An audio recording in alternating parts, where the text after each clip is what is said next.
So welcome everybody to the webinar of today.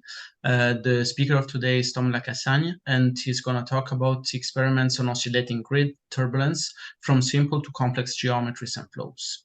As usual, I introduce the speaker very briefly, and then I leave him the floor. So Tom Lacassagne holds a mechanical engineering degree and a master's degree in fluid mechanics from INSA, Lyon. He did his PhD at the Laboratory of Fluid Mechanics and Acoustics LMFL in Lyon under the supervision of Serge Simons and Maud El Hagem on the topic of turbulence intensification of gas-liquid gas transfer in non-Newtonian fluids, and he defended in 2018.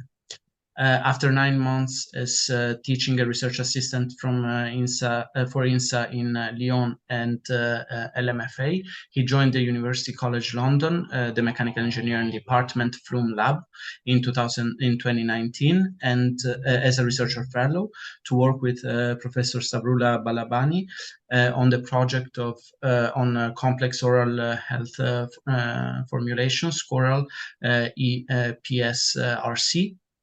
Where they developed activities on elastic inertial instabilities in Taylor-Couette flows of complex fluids. In 2020, he was appointed assistant professor at EMT Nord Europe, formerly called the Mines de Douai, Center for Energy and Environment. His research there focused on using and developing optical methods to study complex flows of complex fluids relevant to environmental, industrial, or biological applications. So it's with great pleasure that we have today Tom Lacassagne for the seminar of today. So Tom, I stop sharing my screen and you can start sharing yours.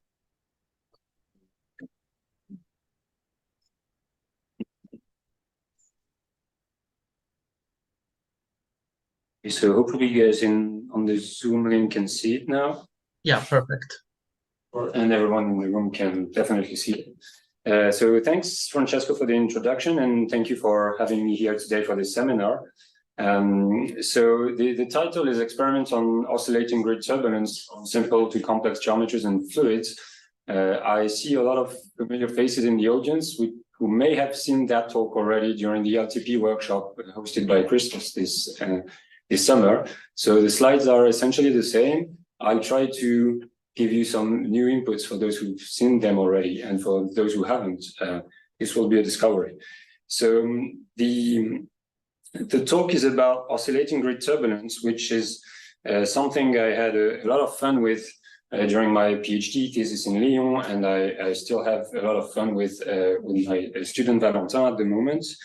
And if I can just move to the other slide, I'd like to start this talk by introducing you to what I mean by oscillating grid turbulence and what's the purpose of this thing, how does it work, and how it can be used. And then we'll move to what I'd like to do with it, that is use it in complex fluids to enhance mixing and mass transfer intensification with complex non-Newtonian fluids and with some additional geometrical complexity. So you see what I'll be talking about on this aspect. So I'll start by just briefly introducing the object of the talk, oscillating grid turbulence and oscillating grid setups, and see how it can be used, and then we'll move on to the two parts that I was mentioning. So the first mention of oscillating grids that I could find in the literature is that very old paper that dates from the 50s in this journal, and it can very early on be seen as a way to generate what they called back then fluid agitation and study its interactions with something else.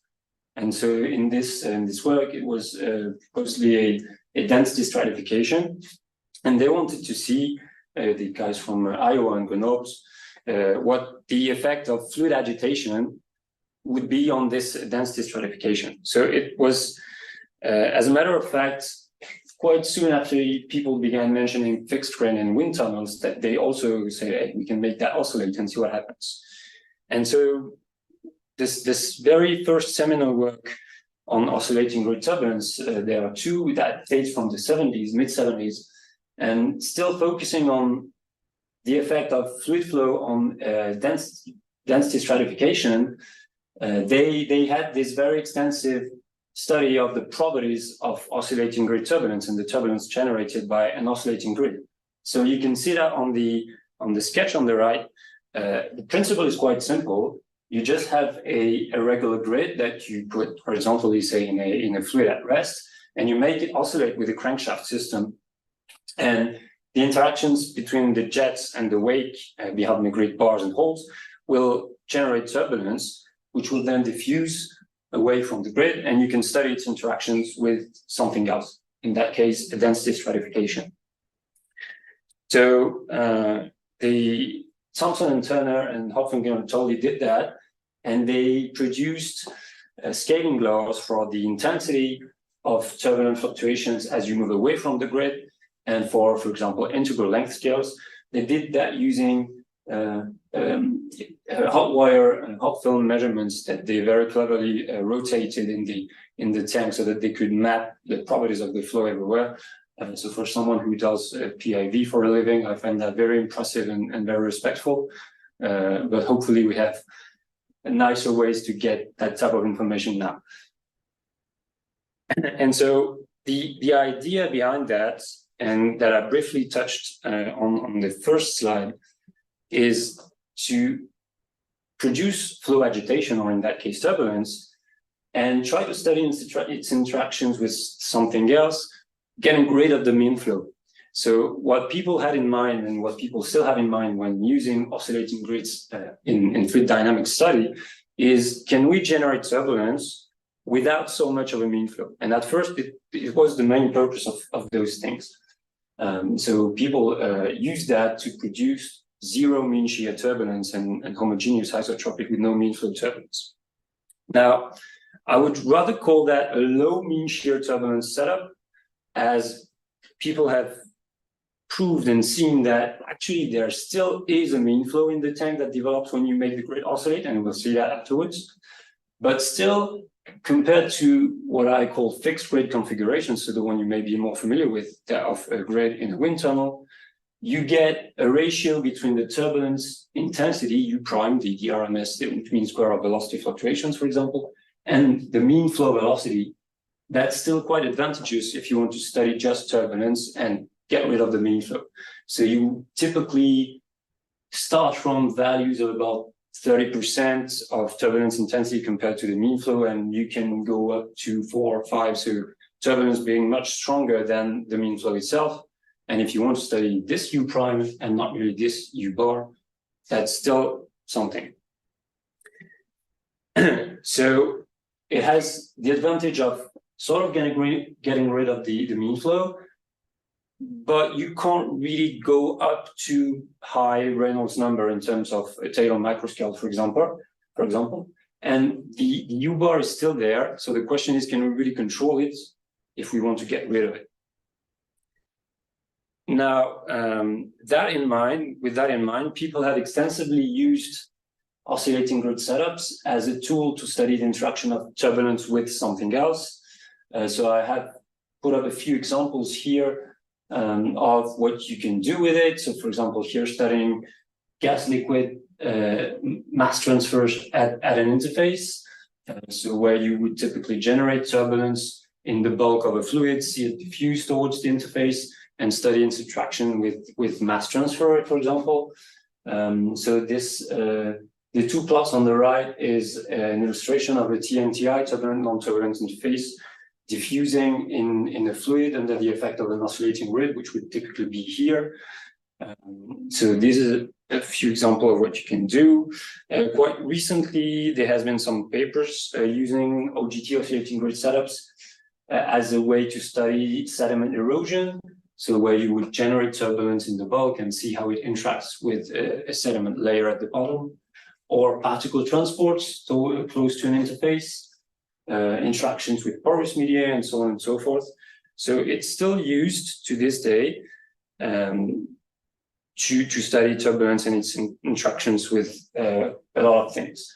Now, where I would like to go during this talk, and the questions I'd like to consider here, are mainly about, could there be another use for oscillating grid setups than just trying to achieve HIT with no mean flow? And in the process, could we still improve HIT with no mean flow generation? And what I point to is, could there be a way for those oscillating grid setups to promote mixing in some type of applications? And by some types of applications, I refer to bioprocess or pharmaceutical applications where you would typically encounter complex fluids. So fluids that have non-Newtonian rheology.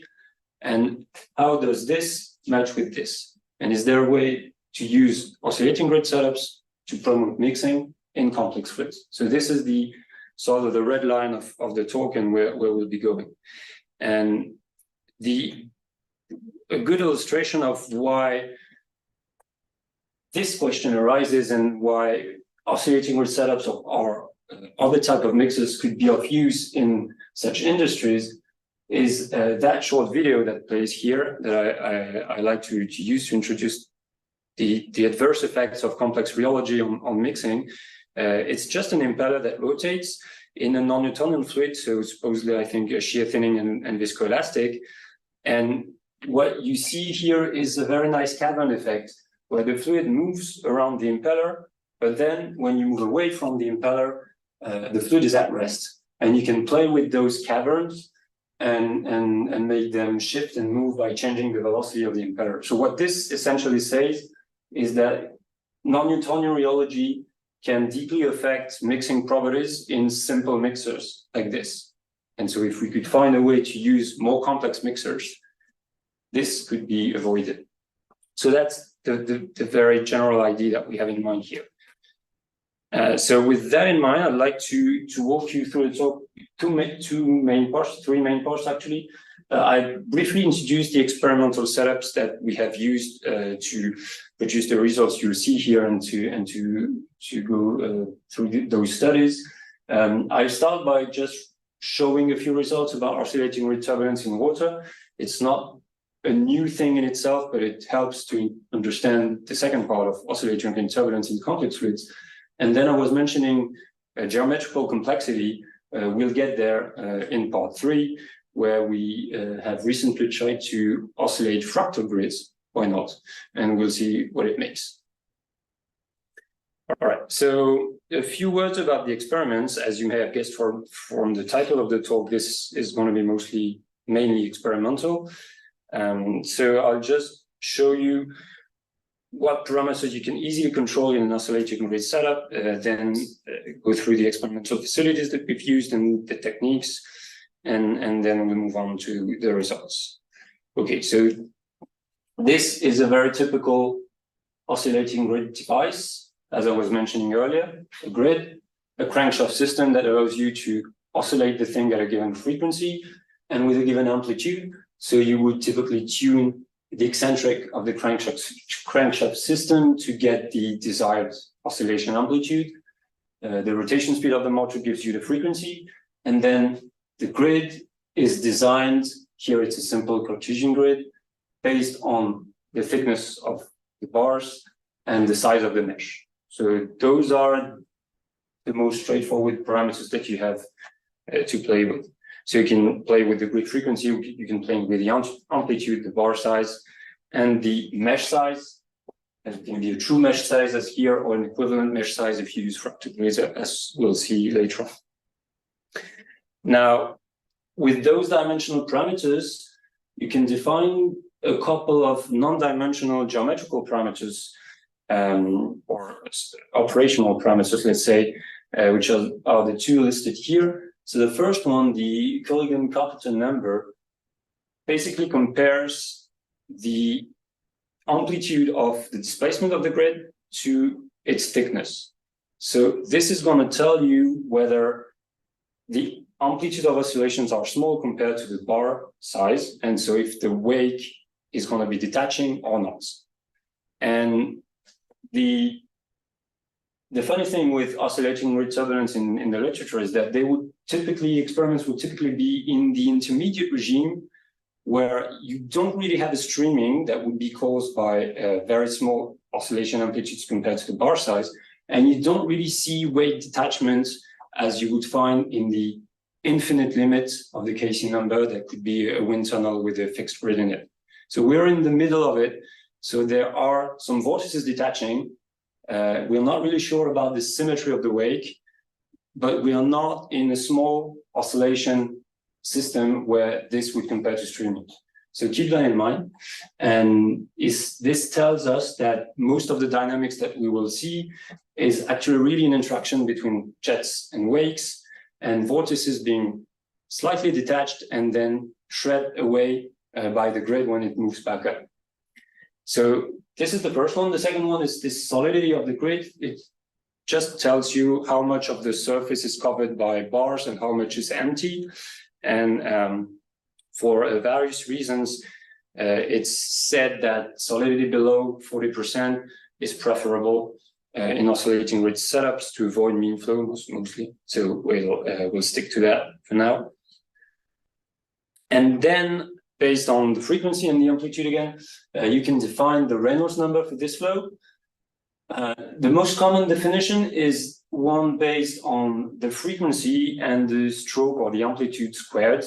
The square comes from, so there's one amplitude for the length scale, and there's one S appearing with the F to define the characteristic velocity. This is not an ideal and not a perfect definition of the Reynolds number, as you see from it.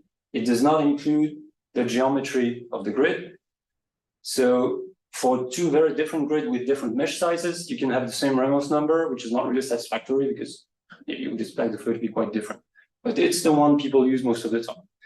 Then one that's most relevant to us is the one based on turbulence properties themselves, which you can compute from PIV measurements, for example, and which uses the root mean square of velocity fluctuations U prime and the integral length scale L infinity. So both are equally used in the literature. This one is quite straightforward, as you can define it just based on your operational setup, but it's not really satisfactory. And this one is more spot on.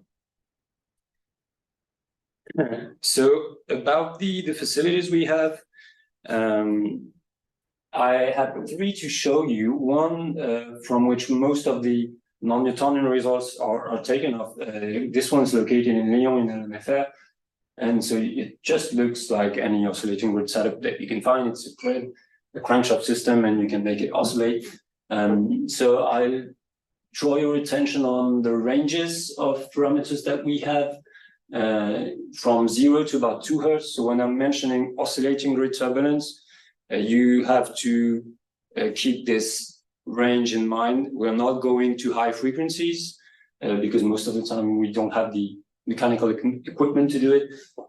So it's quite slow in terms of oscillations. And the amplitudes are about a few centimeters compared to a grid size that would be typically of 1 centimeter. So it's really, with the hand, something doing that. Not much more. Okay, so we have that fully transparent tank that allows you to put a lot of cameras around it and play with lasers and do PIV and all that stuff. So you'll see some results later on. We have the little brother of the setup that was shown on the previous slide. We've built that here, close to here in Douai. So it's essentially the same thing. This time we're oscillating from the top, but the ranges of parameters are roughly the same. And we have a cousin of those two, which we call Peter. And Peter is kind of I think I used this mentioned before, a wannabe bioreactor. So it's essentially the same type of setup that we have enclosed and sealed in a better way so that we can use it to try and move towards bioprocess application and do some culture of stuff. We don't know what yet, but we can do it. So it's really the same geometry that the one we saw before, but it's more meant for bioprocess and microalgae or microorganism cultures than for PIV. So you'll see results from those three as the talk goes on. So I was mentioning playing with lasers and cameras and doing PIV. This is what we did. So I'm not going to show you results from everything, but we have achieved some 2D, 2C conventional PIV measurement close to the grid and above and below the grid. We have also attempted some 2D stereoscopic PIV close to the interface, but that's not really in the topic of the talk today. We have made a few attempts at 4D PTV with the check-the-box system. So I'm going to show you a few results about this. I'll also show you something about bioluminescence, but I tried to not to spoil everything, so I'm not going to mention what it is right now. And then a few experiments that you can see illustrated here that I'm not going to go through in too much details about mixing. Basically just putting a dye on top of the flow and see how it mixes. And so you can see those very nice turbulent mixing patterns that are caused by the grid. Okay, so I'm going to mostly focus here on PIV results and flow fields and velocity fields. But we have made a few other attempts at other measurements. Now, one thing that we will have to take with us through the rest of the talk is this sketch about the regions of interest.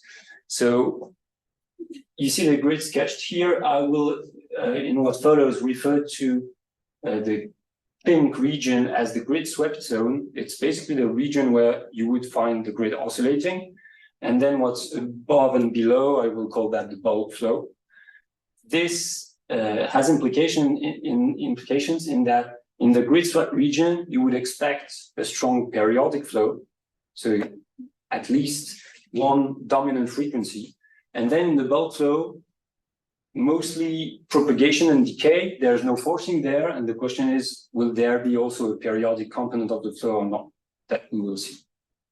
Okay, so I'll try to remind every time you see this small sketch, the region that we're looking at, as it will affect the nature of the flow that you find there.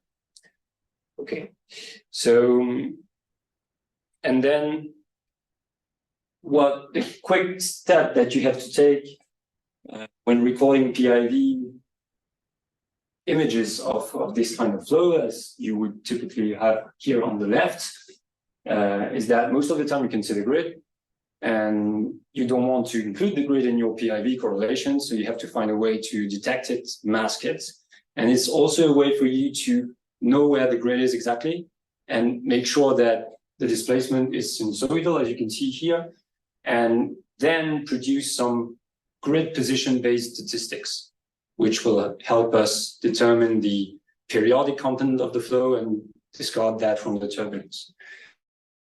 So it's pretty straightforward image processing steps that you need to do at the same time to make sure your PIV processing is okay and also detect the grid and know where that is.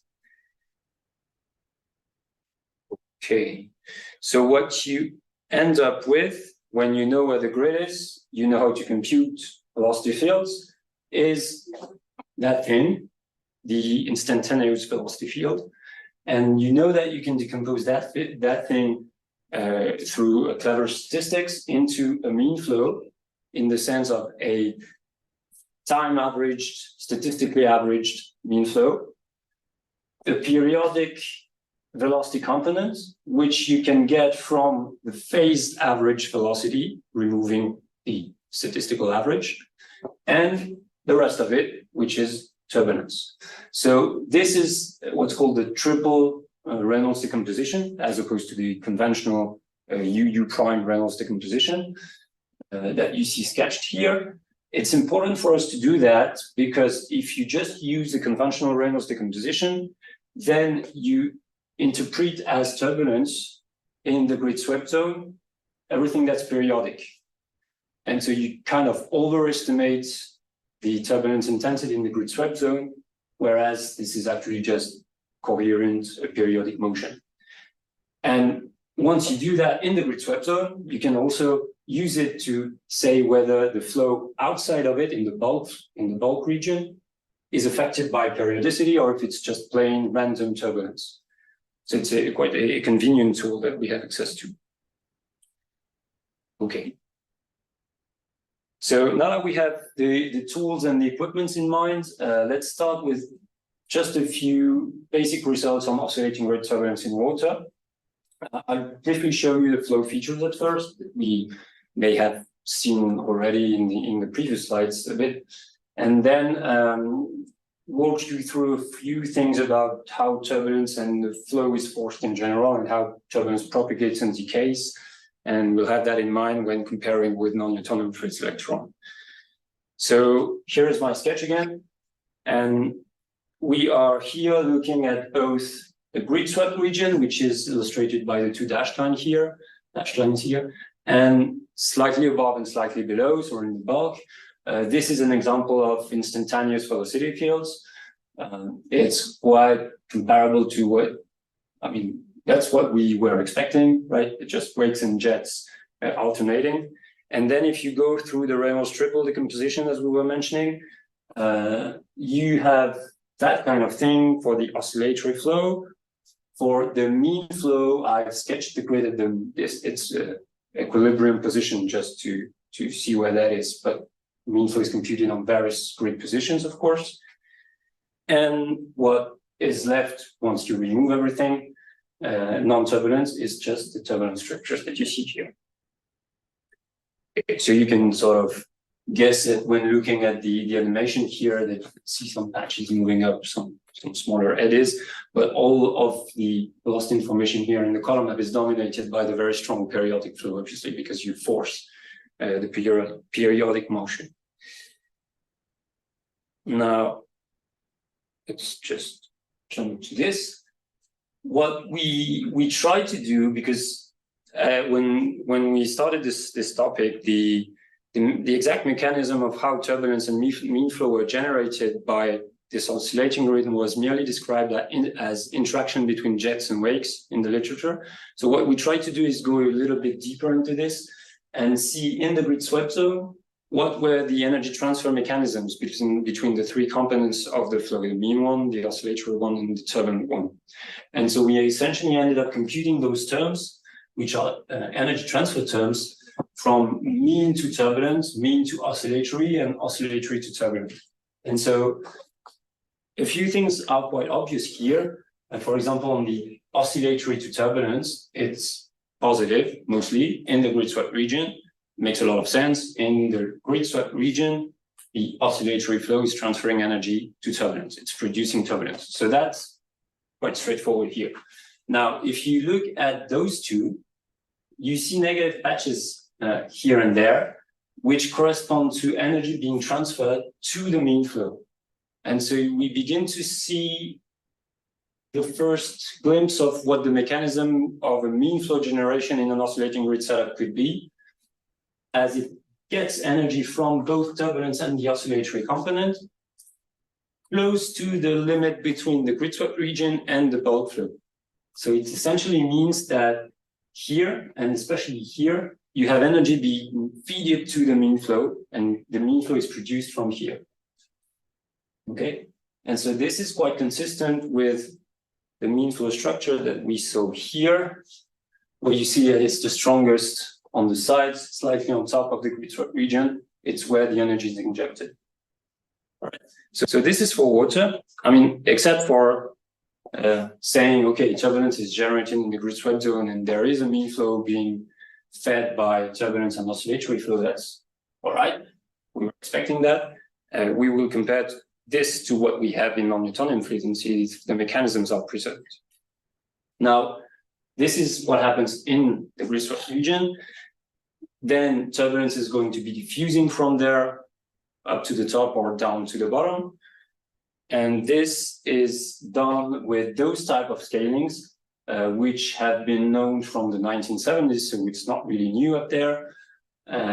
What you would typically get is an integral length scale evolving proportional to z, to the distance from the grid, and it works quite well here. And an intensity of turbulent velocity fluctuations evolving as 1/z, which is also what we get here.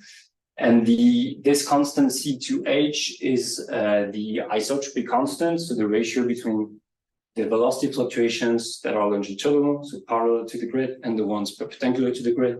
And you see that it's almost constant as you move away from it. So those are not really new, but it helps us validate the setup and say, okay, we have conventional oscillating grid turbulence in water in our devices. And now we'll see if those still hold. when we put some more complex fluid in it. So this is the purpose of this second part. So in the rest of part 2, what we see is mostly based on shear-thinning xanthan-gum solutions as a working fluid. 2 questions here. Why shear-thinning?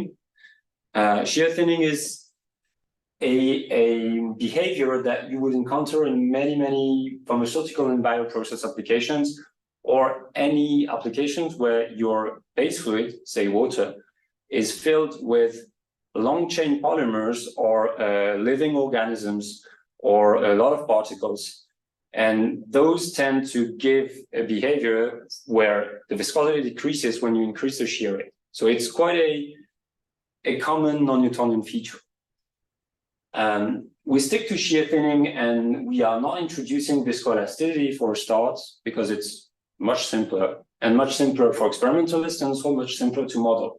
Because at the end of the day, a shear thinning fluid is just a Newtonian fluid with a variable viscosity, and you can model that as a general non-Newtonian fluid in simulations. So we'll stick to this sole and not so simple non-Newtonian property for now. It can be modeled with various types of rheological models. The one we're going to be using here is a Kuro-Yasuda one, which basically tells you that the viscosity of your fluid varies between a 0 shear rate high value, an infinite shear rate lower value with a polar slope in the middle. You'll see some curves after that. And based on that modeling, we define a shear thinning Deborah number, or at least a non-dimensional number that compares the frequency of oscillation of the grid to a critical shear rate for shear thinning, or another way to put it, to a characteristic timescale of shear thinning. So the idea is the stronger the shear thinning, the higher this TCY is going to be, and so the higher this number is going to be. And we're comparing this time scale for shear thinning, or this critical shear rate for shear thinning, to the frequency of our oscillating grid setup. This is going to help us say whether the configuration is a strongly shear thinning one or not. Okay. Now this is about why shear thinning. More practical question: why xanthan-gum? You could produce a lot of different shear thinning fluids for the purpose of this study. The one we use here is xanthan-gum because it's weakly elastic. It's quite resistant to shear, and since we are going to be shearing it a lot, it has to be somehow resistant, and it's quite widely studied. So, for people that are more familiar with non-Newtonian fluid mechanics, it's a polymer that you frequently encounter to achieve such type of rheological complexity. Now, I was mentioning the Kuro model and the variation of the viscosity as a function of the shear rate. This is what you have here. I show this graph just to make you feel the relationship between a very tiny amount of polymer that you put in your fluid, typically much less than 1% in weight, and the very huge increase in viscosity and in shear thinning aspect that you can give. So here you have a range of polymer concentrations. What you will see later on is typically focused in this region in dilute regime. It's already enough to have a very strong shear thinning behavior and to see things with just a tiny amount of polymer. And you can see that it fits quite well the Kuro-Yasuda rheology and model. So we're going to be using that in the rest of this part. Okay. Right, so let's not go too far ahead. I think it starts, yeah, here. So on this slide, we are looking at the bulk region, which is just what's above the grid, right? We're not seeing technically the grid moving, but we see the flow that comes from it and that establishes above. And on this plot, what you have here is the mean flow expressed with the magnitude of its velocity, streamlines, and the vorticity of the mean flow. And so this is the water case, the zero polymer case, the one where people in the literature would be rather pleased not to have a mean flow, It's what it was meant for at the beginning. Those are quite low polymer concentrations, at least in the dilute regime, and this one is a stronger, higher polymer concentration. And the funny thing that we saw here was that, I mean, at first the guess would have been, okay, we're increasing the viscosity, the whole thing is going to collapse, and we are not going to see any motion or any free motion. Actually, it's the opposite.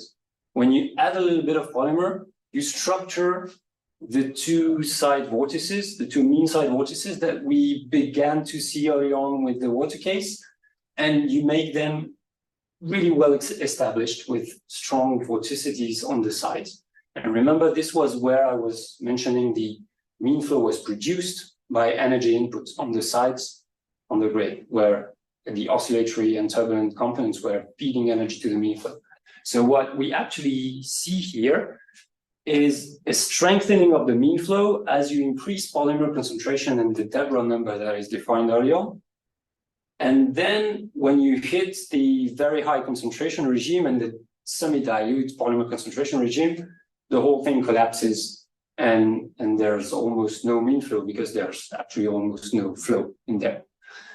And so there is kind of an optimum for mean flow enhancement, which is around here at around 100 ppm, which is the limit of the dilute regime, and also turns out to be the region where my Deborah number is close to 1. And this means that the critical timescale for shear thinning is comparable to the critical timescale for my oscillations, my grid oscillations. So it's sort of a resonance between the grid oscillations and the timescale for the polymer adjustments. So the bottom line is, if there was some mechanism for mean flow generation in water, it's going to be enhanced and strengthened by the presence of polymers if the timescale is comparable to the one of the oscillations of the grid. And so this is an important result in that when we were first putting some xanthan gum in the tank and trying to see what happens, we were secretly hoping that there wouldn't be so much of a mean flow because our aim was to study turbulence without mean flow. Obviously, it's not really the case. Now, this is what I was mentioning for the PTV experiments. This is what it gives in 4 dimensions. So the animation is in 3 dimensions. The animation is just for you to see the origin of the velocity fields that we have here. So it's the Lagrangian data from the shape-to-box system. And then if you look at the mean flow reconstructed in a Eulerian frame on the, for example, the 25 ppm case, which is the polymer concentration when in the enhancement regime, you see structures with those two vortices on the side and an upgoing motion in the middle. And this was already somehow there in water, but not that strong. So it's kind of a confirmation of what we saw in the 2D plane, and it's just not a 2D artifact of PA.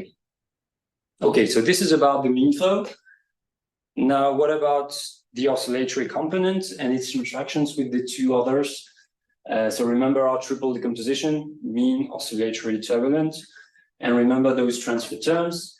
And I was saying that in the grid swept region, in water, we had everything pink, which meant that the oscillatory to turbulence was fully going to turbulence. So oscillatory flow was feeding turbulence. And here you see gray patches appearing, which suggests that there's an energy feedback from turbulence to the oscillatory motion in the oscillating region.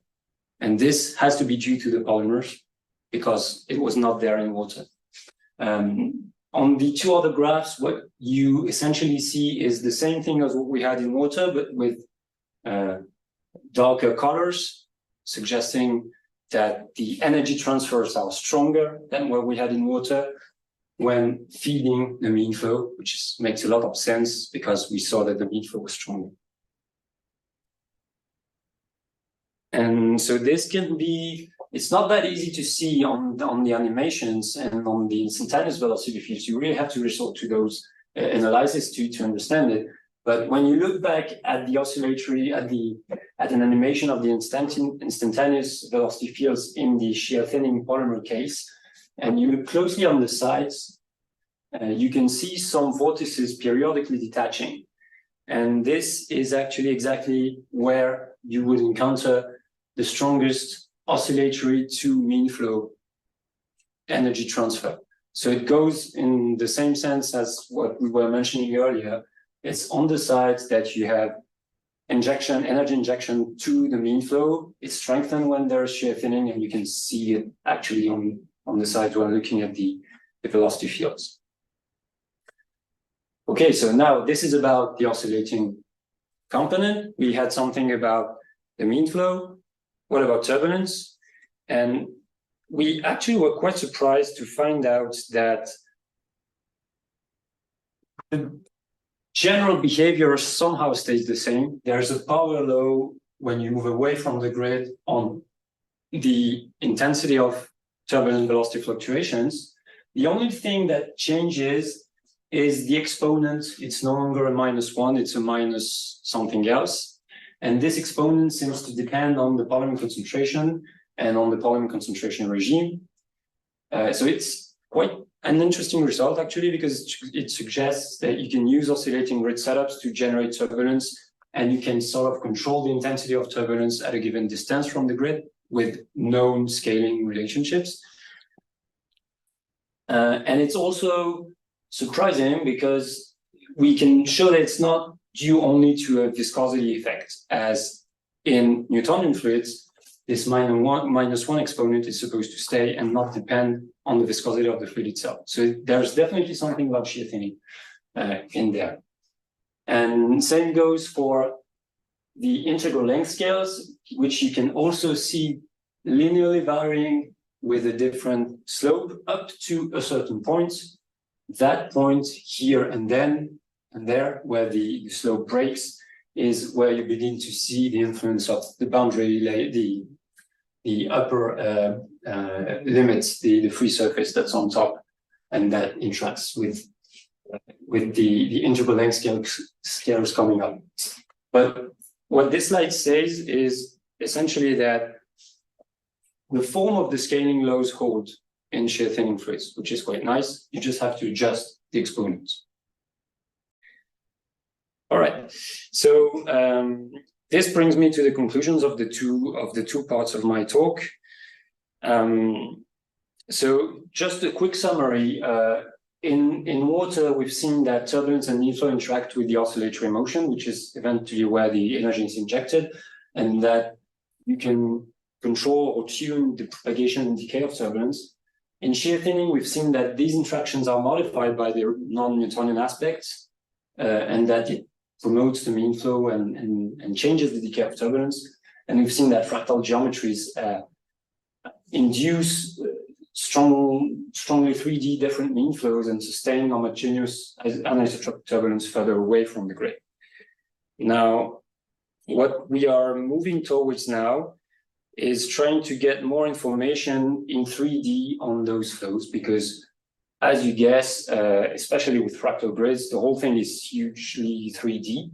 Now, we have a set of PIV planes that we still need to investigate and post-process. So that's going to be a huge thing. We are beginning to use 3D or 4D PTV experimental techniques as well, and moving with Francesco towards DNS simulation. So this is a quick overview of what it looks like in DNS for grid oscillating. All right, so yeah, I was mentioning other methods to assess mixing with an aim to go towards the bioprocess industry and evaluate the efficiency of this thing to efficiently mix non-Newtonian fluids. And so I have one nice example of things that we are trying to get into on this slide. So I don't know if you've ever seen those. Those are bioluminescent planktons or microorganisms that shine bright where you shear them. So they don't really like to be sheared, and they express it. And what we are trying to make use of here is the dependency of the intensity of this bioluminescent emission to shear as a way to probe in a flow where shear is. So this is in essence what you have when you see those blue crusts on waves. That's the region where the algae are sheared, and so they point it out to you. And so in a beaker or in a flask, you can see this as well. So we've tried to do that in an oscillating grid setup, just for fun, and also to see where the shear rate regions would be. And this is what it's like. See sheared microalgae. It's quite cool. We know that there's a dependency between the intensity of luminescence and the shear rate, but it's working out so well in terms of measurement so far. So this is an illustration of a step towards the bioprocess, and is finding new ways in the Peter wannabe bioreactor, remember, to measure parameters that are relevant to the bioprocess applications and to culture organisms.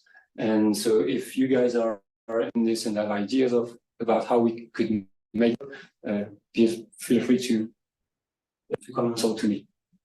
Okay, and so with that, I'd like to thank the people involved in this work with me. So Serge and Mahmoud as my supervisors during my PhD, and Valentin as my PhD student at the moment. And for those in Lille, if you want to join us, we're not that far.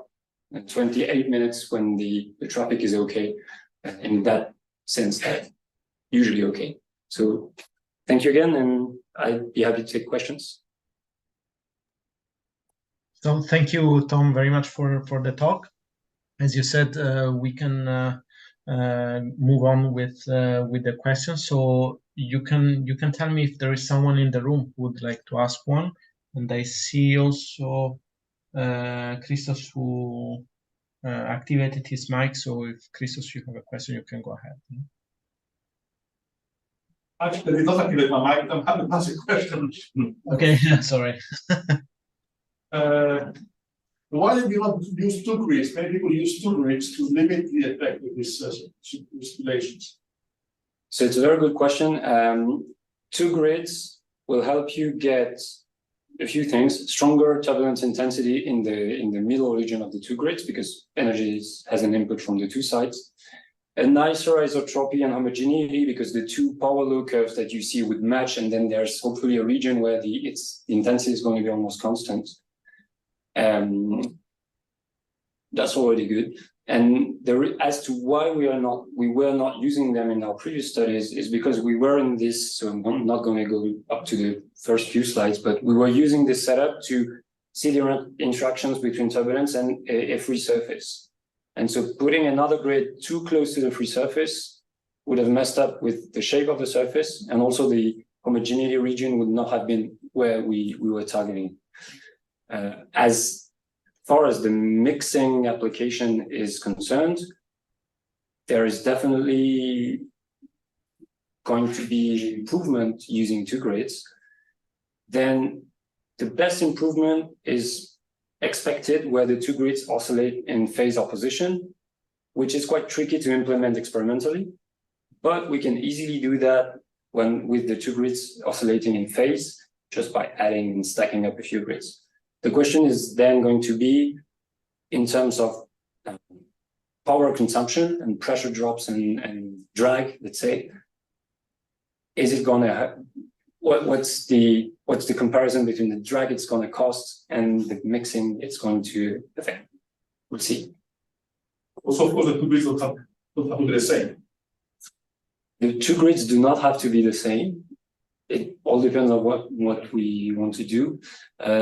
There's already so much that we have to do to understand just one grid, and then two similar grids, that maybe in a few years we can consider two different grids in phase or in opposition.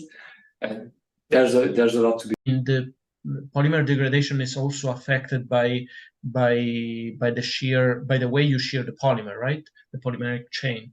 So how would you expect that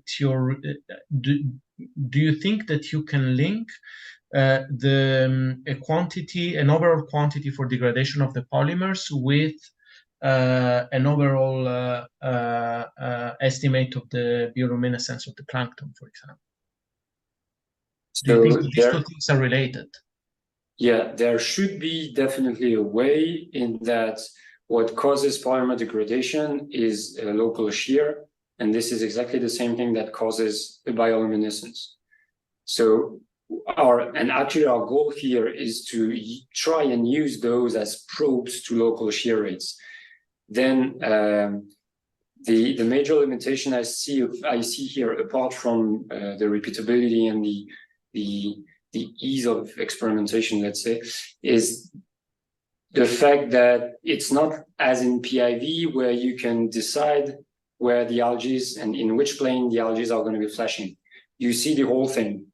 And so you have a volume information. So maybe using multiple cameras could help you reconstruct sort of a shear rate field. There's still work to be done in that sense. But then if we manage to get a proxy for the shear rate, for the local shear rate, using the bioluminescent signal, then I don't see why this could not be used to detect the polymer degradation preferential spots. I mean, why not? It's all about it.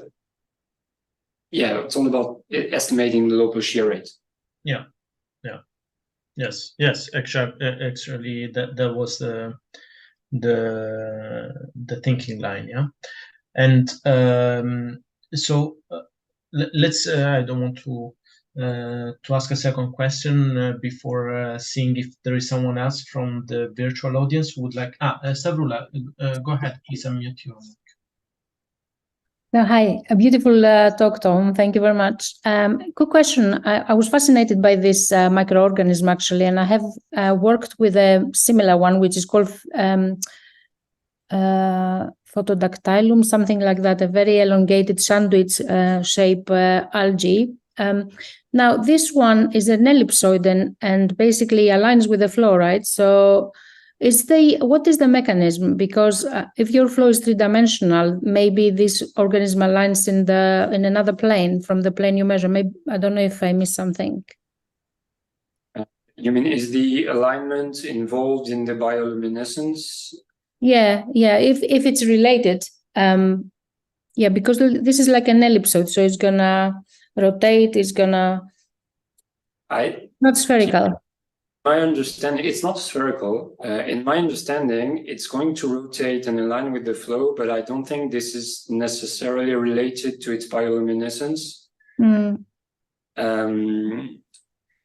As at least in the models, there's no way to account, as you see here, it's just local shear stress. There's no way to account for the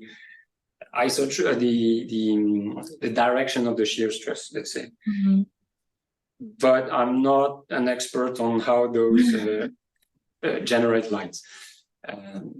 Okay, but is it a swimming organism, or is it motile?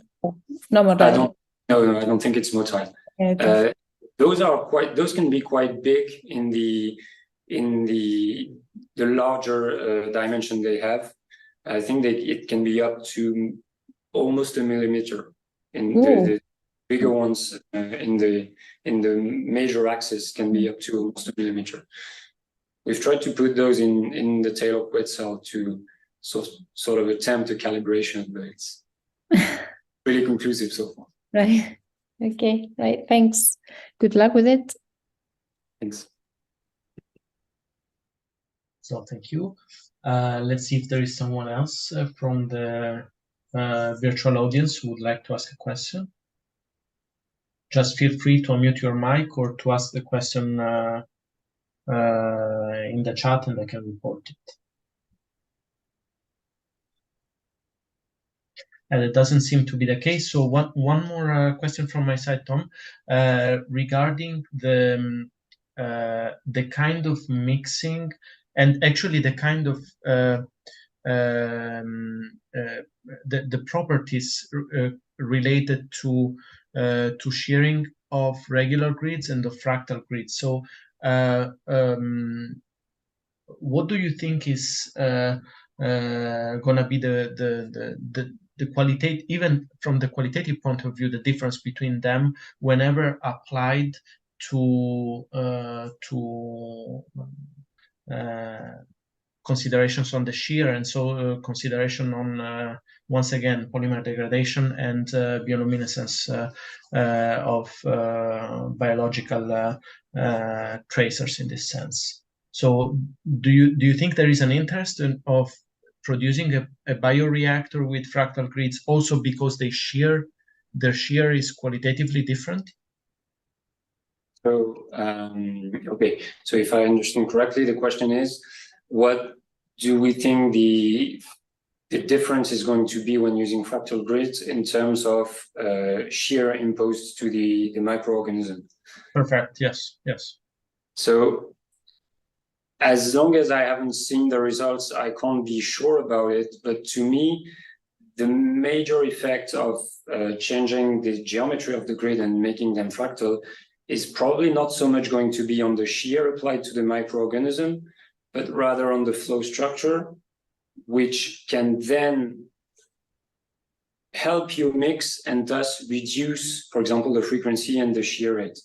The thing is, I would expect the magnitude of the shear rate imposed to the microorganisms to be mostly dictated by the amplitude and the frequency, and not so much by the geometry of the grid. But then if you can achieve similar mixing efficiency for a lower frequency, for example, with a fractal grid as compared to a regular one, it means that you can get the same mixing efficiency with a lower shear rate using fractal grids. So it's more that way that I think fractality of the grid is going to help.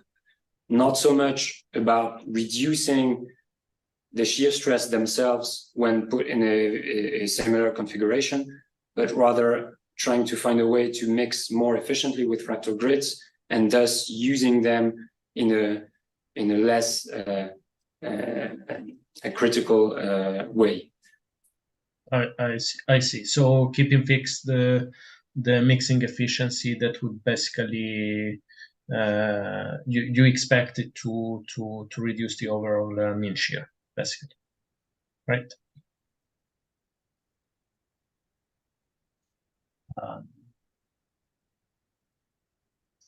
Okay. So last call if there are questions from the room. Is there someone there who would like to ask a question? Don't think so. Okay.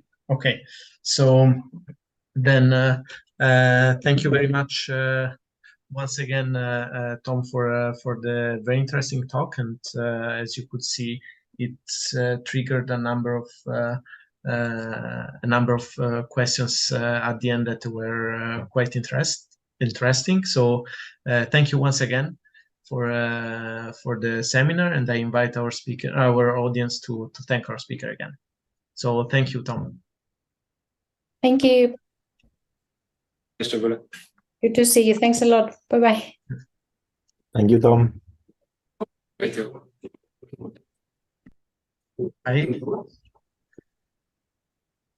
I think we can close the seminar now, and thank you once again.